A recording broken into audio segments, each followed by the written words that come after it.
그리고 또 이 대통령의 임명한 검찰인데 뭐 왜 그러냐. 대통령이 임명한 검찰에서 기소했다 그러는데 언제부터 우리 국회가 우리 야당이 대한민국 검찰을 그렇게 신뢰했습니까? 대한민국 검찰을 그렇게 신뢰하는 게 참 그런 언제부터 그런지 모르겠고요. 그리고 이 검찰이 그렇게 나쁘게만 보지 마세요. 뭐냐면 이 고영태를 조사하고 박헌영을 조사하고 이런 검사가 조서 말미에 이럽니다. 그게 탄핵이 이루어지기 불과 며칠 전이에요. 뭐라 그러냐면 당신들은 말이야 말만 열면 최순실이 시킨 대로 다 했다 그러지만 당신들은 최순실을 이용해가지고 배경으로 돈 벌려다가 안 되니까 이제 와서 최순실한테 모든 책임을 떠넘기는 거 아니에요? 검사가 보기엔 그런데 이렇게 날카로운 질문을 합니다. 그거 그냥 놔뒀으면요 고영태 구속돼요. 그런데 그걸 이렇게 수사하기 일보 직전에 고영태를 이제 잡아넣기 일보 직전에 국회에서 특검을 만들어버린 거예요. 특검으로 넘긴 거예요. 그래놓고 특검은 고영태를 부르지도 않고 수사도 안 했지 않습니까? 이런 식으로 하는 거예요. 이게 뭐가 이걸 국민들이 몰라서 그렇지 이걸 다 알면은 이거 다 정신 똑바로 차려야 제가 우리 송 의원 또 인천시장을 하셨습니다. 많은 해난 사고 같은 거 겪으셨죠? 저도 세월호 있을 때 안산이 저 경기도 관내였습니다. 저도 굉장히 이 책임이 많고 관심이 많습니다. 그런데 행정을 책임져 보신 분으로 그런 말씀하시는 것에 대해서 저는 굉장히 의아하게 생각을 합니다. 아무리 정치지만 대통령이 처음에 뭐라 그랬습니까? 세월호 동안에 정윤회하고 미래를 했다. 두 번째 청와대 안에서 구술했다. 세 번째 무슨 뭐 성형 시술했다.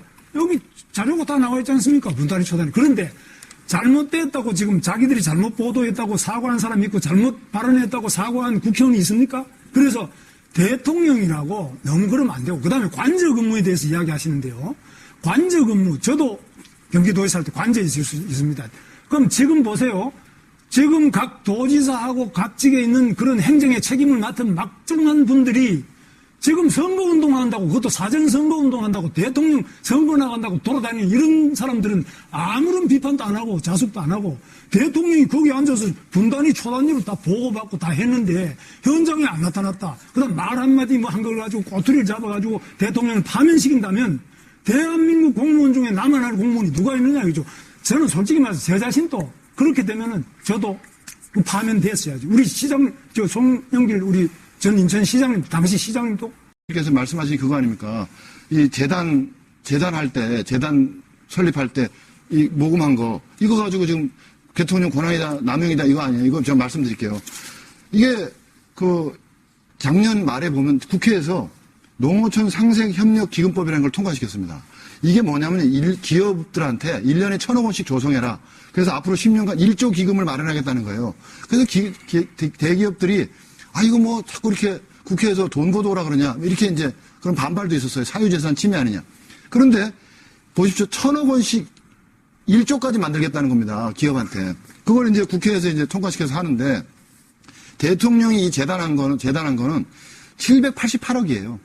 두 개 재단을 다 합쳐서. 그리고 이 근거법이 겁도 없이 했다는데 2014년 1월 달에 통과된 문화예술 후원 활성화법입니다. 그래서 그 법에 따라서 이 788억 돈 낸 이 문화예술에 후원한 기업들은 인증도 받았고 사회공헌 인증도 받았고 세제 혜택도 받았어요. 세제 혜택도. 그런데 이렇게 하는 거는 이렇게 해서 문화예술 권장하고 돈 788억 모금한 거는 대통령이 탄핵돼야 될 위헌위법이고 국회에서 기업들한테 1조 걷어와라 하는 거는 위헌위법이 아니고 정당한 겁니까? 둘 다 법에 의해서 한 겁니다. 왜 대통령이 한 일은 그렇게 탄핵받아야 되는 거고 그리고 그 788억이라는 돈이 지금 어디 가질 않았어요. 그 양계 재단에 인건비로 썼지 돈 하나 누가 가져간 사람 없습니다. 그대로 있습니다. 그리고 오히려 안타까운 것은 거기에 무슨 노승일 씨니 뭐 박헌영 씨니 이런 고영태 씨의 친한 사람들이 지금 하는 일도 없이 그 재단에서 봉급을 따박따박 받아가가지고 그게 아까운 것 뿐이지 지금 그게 뭐가 그렇게 그 권한남용이에요, 그게. 그러니까 이런 식으로 이 균형 잡히지 않은 시각을 가지고 있으면 문제가 항상 된다. 이렇게 생각합니다. 증거 관련해서. 이 안종범 씨 증언이 대단히 이렇게 신빙성이 있는 걸로 많이들 이렇게 오해를 하고 있는데 이거는 언론에서 그렇게 보도를 해서 그렇지 그 법정에 와서 안종범의 증언을 실제로 들어보면 이렇습니다. 제가 말씀드릴게요. 그 수첩에는 대통령께서 직접 지시하실 때 제가 받아 적은 것도 있고 또 대통령님과 다른 분의 대화를 대통령님이 불러주시거나 다른 분이 불러주셔서 제가 받아 적은 것도 있고, 제 혼자서 생각한 것을 적은 것도 있고, 다른 분하고 얘기하는 거 적은 것도 있는데, 지금 와서 생각해 보니까 어느 게 어느 건지 정확하게 기억을 할 수가 없습니다. 이게 안종범의 증언이고요. 그 다음에 유진용 장관 말씀하시는데, 유진용 장관의 증언은 모철민 증인의 증언에 의해서 무참히 깨졌습니다. 유진용 장관이 대통령에게 당당하게 건의했는데 대통령이 막 협량이 돼가지고 듣지도 않고 그랬다. 그리고 이렇게 막 공무원들을 함부로 인사처분하면 안 된다. 그렇게 건의했다 그러는데, 모철민 증인이 그 대통령과 유진용과의 대화에서 같이 있었던 사람이에요. 그 사람은, 모철민 증인은 뭐라 그러냐면, 대통령이 그렇게 말씀하실 때 유진용이 입도 한번 뻥끗도 못했고 나와서 대통령의 뜻이니 인사처분을 해야지 어떡하냐. 그렇게 비리가 있다면 인사처분한다. 이렇게 얘기했다는 거예요. 전혀 다릅니다. 그런데 이 모철민의 증언 같은 건 언론이 보도를 안 해요. 보도를 안 하고, 또 이승철 그 정경련 부회장의 증언도 자꾸만 나오는데, 이승철과 안종범의 증언이 대립되고 있습니다. 지금 안종범 경제수석은 이승철이 이 모금 과정에서 적극적으로 나서가지고 그리고 이 언론에서 의혹이 보도되니까 어떻게 하면 좋겠다라고 자기가 먼저 방안을 와서 건의하고 이러던 사람이 표변해가지고 정권이 바뀔 것 같으니까 이 촛불이 세지니까 표변해가지고 갑자기 와가지고서는 안종범이 위증을 교사했다. 이렇게 거짓말을 한다. 그래서 안종범의 증언과 이승철의 증언은 완전히 대립돼가지고 있는데, 이 안종범의 증언에 대해서는 언론이 보도를 전혀 안 합니다. 그리고 이승철만 계속 보도를 해요. 그러니까 여기 의원님, 존경하는 우리 의원님께서도 전혀 이 안종범의 증언에 대해서 균형 잡힌 시각을 못 가지시고 한쪽 부분만 생각하죠. 이게 바로 언론의 큰 문제입니다. 세상 저는 헌재에서 적용한다는 건 말이 안 되고요. 그리고 마지막으로 이 증거 제시가 안 돼 있어요. 이 탄핵소추 의결에.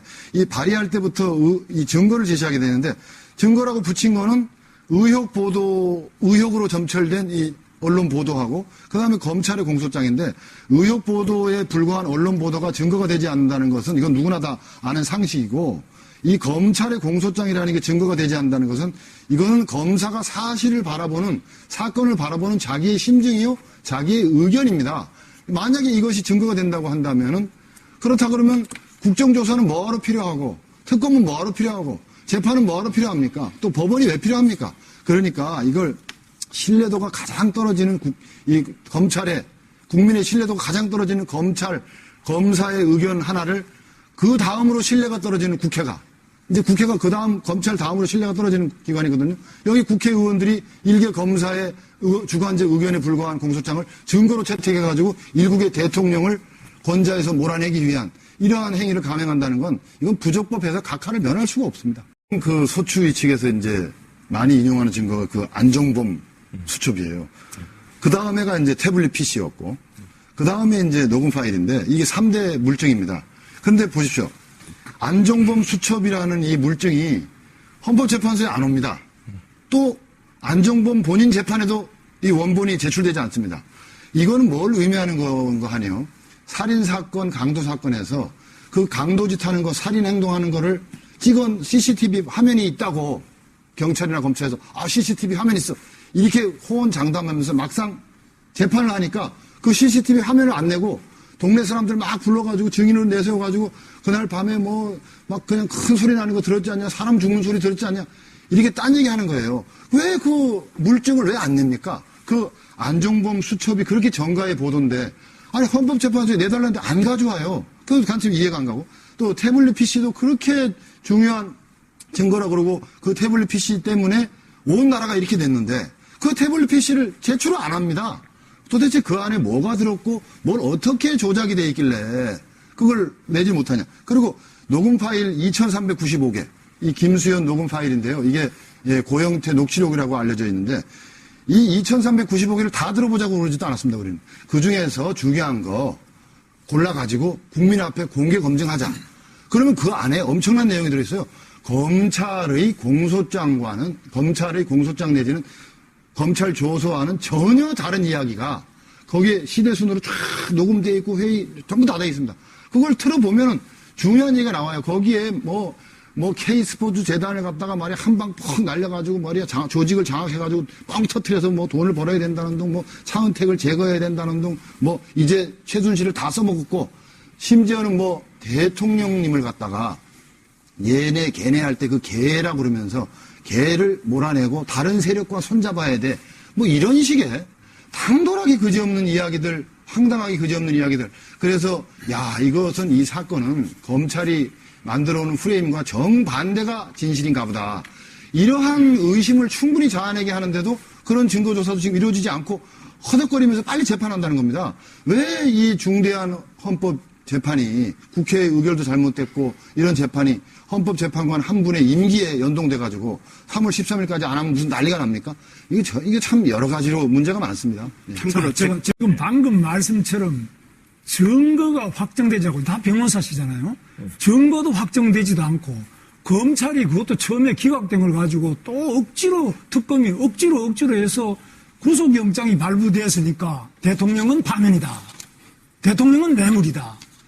이런 게 어디 있습니까? 저는 공무원, 구급 공무원도 이렇게 파면하면 바로 져버립니다. 그래서 지금은 너무나 많은 허위의 보도, 부풀려진 여러 가지 이야기들, 그리고 여론 지지도가 낮죠, 대통령이. 낮은 거 사실입니다.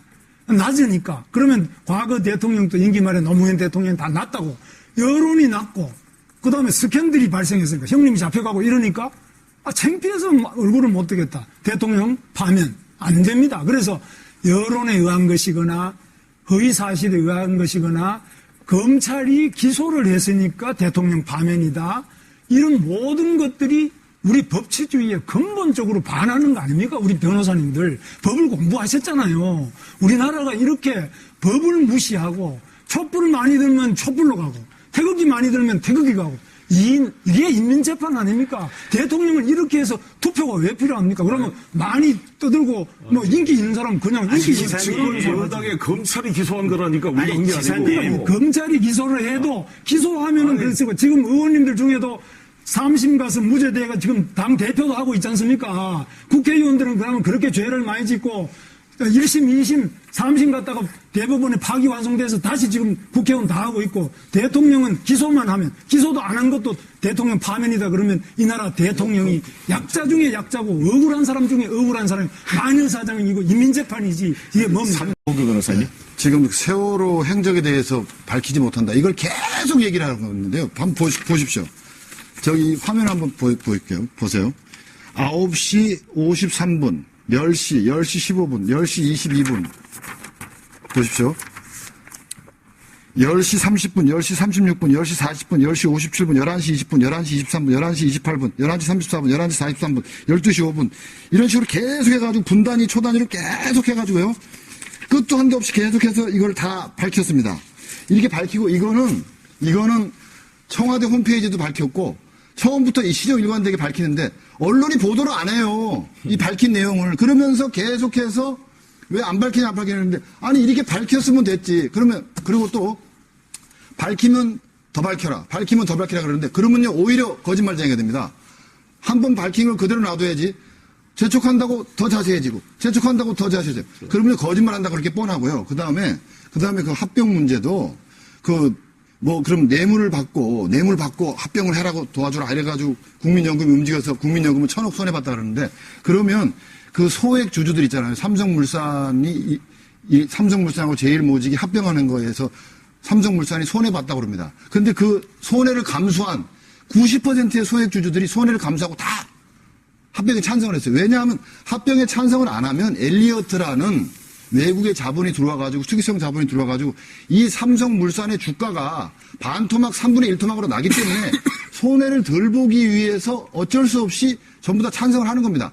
그리고 국민연금도 마찬가지예요. 1,000억 손해를 보고 말아야지 이걸 반대해가지고 합병이 불발되잖아요. 그럼 엘리어트의 투기 자본이 넘어가면 1,000억이 아니라 1조, 2조, 10조가 손해를 봐요. 그러면 이 투기 자본, 이 소액 주주들이 다 그럼 뇌물 받고 그러면 찬성했습니까? 이렇게 얘기를 하면 안 되는 거예요. 그리고 그 이재용이 구속된 이유는 회사 돈을 횡령해가지고 해외에 도피하고 범죄 수익을 은닉하고 이러한 혐의들이 이러한 혐의들이 새롭게 구성되고 그래서 구속의 필요성이 있다 이랬지 무슨 대통령한테 뇌물 줘서 구속한다 이런 거 아닙니다. 그리고 네네 승복하시겠습니까? 제가 그 말씀을 드리겠습니다. 탄핵이 기각되고 최순실 씨가 무죄 판결을 받는다고 생각해 보십시오. 뭐 별 문제 없을 겁니다.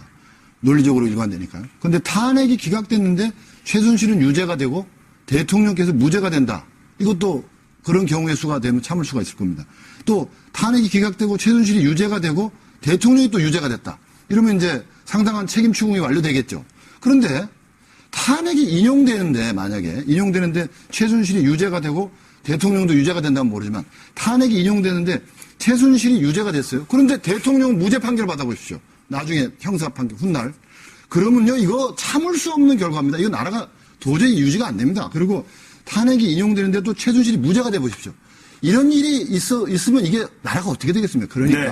그러니까 제 얘기는 원래 일을 제대로 못 해가지고 국민한테 이렇게 지탄받는 국회가 이번에도 부적법한 의결을 해가지고 잘못했다 해서 각하하면은 국민이 얼마나 편합니까? 고민할 일이 없잖아요. 저는 우리 헌법재판소가 이 대통령 탄핵에 관한 건을 반드시 기각시킬 것이라고 확신합니다. 왜?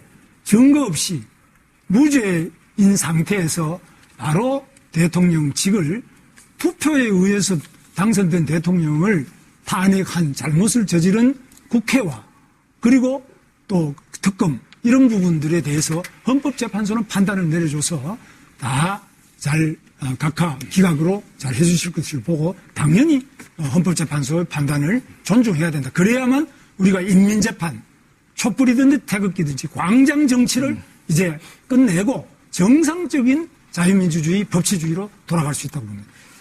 네, 자, 오늘 토론 보셨습니다만 이 탄핵 심판의 최종 결론이 어떻게 나든 그 후의 상황에 대해서 걱정이 드는 건 좀 어쩔 수 없는 현실입니다.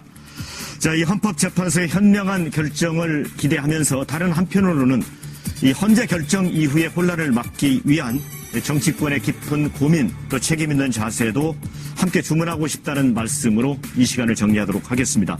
생방송 일요토론 함께해 주신 여러분 감사합니다.